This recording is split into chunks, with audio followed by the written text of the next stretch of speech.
플립5 살만하냐고 물어보면 고사양 게임을 하시는 분들을 제외한다면 충분히 추천해드릴 수 있을 것 같네요.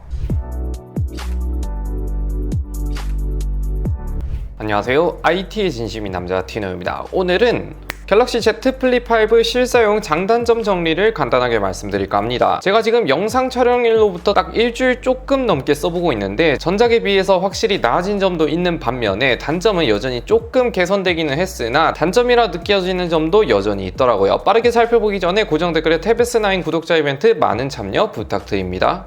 우선 장점부터 살펴볼까요? 첫 번째 장점은 배터리가 확실히 개선이 되었습니다. 제가 전작 플립4를 쓸 때는 배터리를 제외하고는 어느 정도 다 납득이 되긴 하나 가장 큰 단점이 배터리라 생각이 될 정도로 대기 전력도 어느 정도 많이 먹고 실사용 시 LTE 사용 기준 100% 사용 시 4시간 반 정도밖에 되지 않아서 체감상 아이폰 12 미니와 아이폰 13 미니 사이쯤 되는 사용 시간을 보여줬어요. 그런데 이번 플립5 동일한 조건의 LTE 사용 패턴으로 100% 사용 기준 1시간 정도 더 늘어난 5시간 반 정도 사용이 가능했습니다. 일주일 정도 써보니 체감상 부족하다는 느낌보다는 이제야 좀 적당하다는 느낌? 오히려 많다는 느낌은 없는데 이 정도면 일반인 사용자 입장에서는 드디어 평균적으로 쓸만한 느낌이 든다라고 생각이 됩니다. 여행 갈 때나 장시간 밖에 있을 때는 저전력 모드로 켜고 실내에서 사용할 때는 저는 딱 하루 정도 쓰기 좋아진 느낌이 들었습니다. 게다가 칩셋 효율도 좋아져서 배터리 전력도 전작보다 적게 먹는 것 같아요. 두 번째 장점은 완성형에 가까워진 디자인입니다. 플립5를 사용해보면서 가장 크게 와닿는 점은 힌지 크기가 작아졌고 물방울 힌지를 채택하면서 틈이 완전히 안 보이는 구조로 바뀌었죠. 그렇기 때문에 접었을 때 그립감이 뭔가 좀 더 얇아진 느낌? 이건 다른 주변 유튜버 분들한테도 물어봐도 확실히 접었을 때 얇고 좀 더 잡기 좋아졌다 하더라고요. 특히 힌지 크기가 줄어들었다 보니 전체적인 디자인 밸런스라든지 완성도가 한층 더 올라간 느낌이 들어요. 그런데 펼쳤을 때를 보면 솔직히 소신발언하자면 뭔가 언밸런스한 느낌이 있긴 합니다. 그래도 이 부분은 개인 취향이기도 한데 펼쳤을 때 디자인은 크림이나 그라파이트가 가장 밸런스가 좋은 것 같더라고요.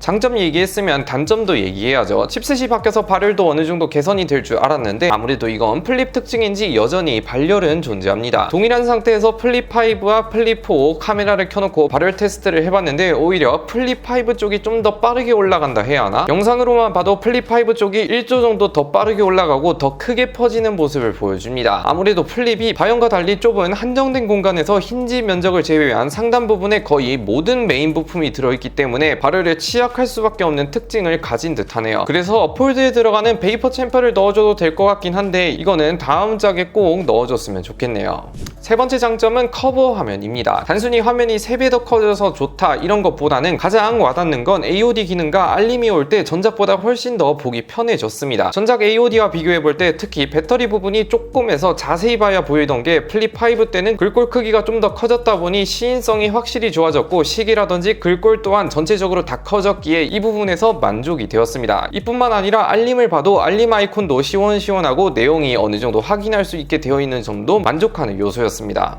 두 번째 단점은 전작과 큰 차이 없는 카메라 성능입니다. 아무래도 이건 디자인을 위해서 카메라가 어느 정도 희생을 한 케이스인데 스펙상으로 비교를 해보면 플립5에 들어가는 카메라 센서는 전작과 동일한 걸 사용했다 보니 전작과 비슷한 성능이 나올 수밖에 없는데 실제로 일주일 동안 플립4와 사진을 비교해보면서 찍어보면 스냅드래곤 8 2세대 칩셋 덕분인지 후보정은 플립5 쪽이 좀 더 개선되긴 했으나 그렇게 큰 드라마틱한 변화점은 별로 없었습니다. 특히 야간 모드에서 아무래도 바형 플래그십과 비교를 해보면 플래그십 치고는 조금 아쉬운 퍼포먼스를 보여주는 것도 사실이에요. 특히 동영상에서 초광각을 활용한 촬영이 여전히 안 된다거나 4K 60프레임으로 촬영 시 커버 화면 미리 보기는 여전히 지원하지 않는다는 점도 있습니다. 그래도 기본 사진 촬영은 매우 훌륭하고 플립의 장점 세워서 멀리서 사진 찍기 용이하다는 장점이 있습니다.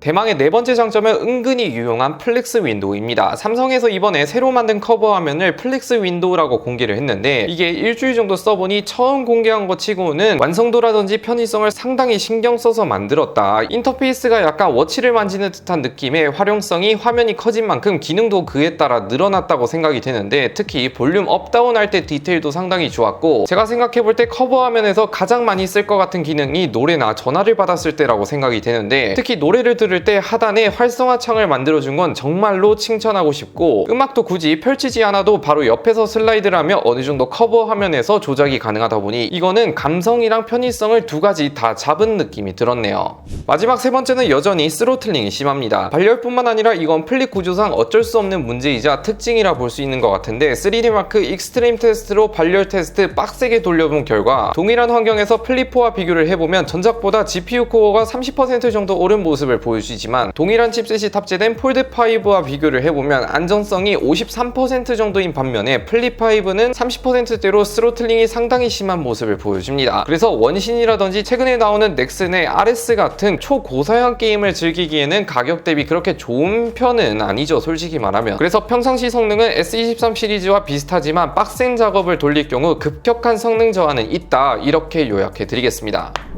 이렇게 실사용 7일차 장단점 정리를 간단하게 해봤는데, 개인적으로 여전히 단점이 있긴 하지만 그래도 그 단점들이 전작에 비해서 어느 정도 보완이 됐고, 배터리도 쓸만하게 개선이 되었기 때문에 플립5에서는 배터리 광탈 얘기는 이제 그렇게 많이 안 나오지 않을까, 저는 배터리에 가장 높은 점수를 주고 싶습니다. 물론 이건 폴더블 치고 오래가는 편이고 바형 스마트폰에서는 평균적인 느낌이라 보시면 됩니다. 그리고 폰 꾸미기를 좋아하시는 분들에게는 플립5만한 스마트폰이 없다 보니 여러모로 저는 플립5 살만하냐고 물어보면 고사양 게임을 하시는 분들을 제외한다면 충분히 추천해 드릴 수 있을 것 같네요. 아무튼 좀 더 써보고 실사용 분석 리뷰도 마저 준비해 보도록 하겠습니다. 마지막으로 고정 댓글에 TBS9 구독자 이벤트도 진행 중이니 많은 참여 부탁드립니다. 안녕히 계세요.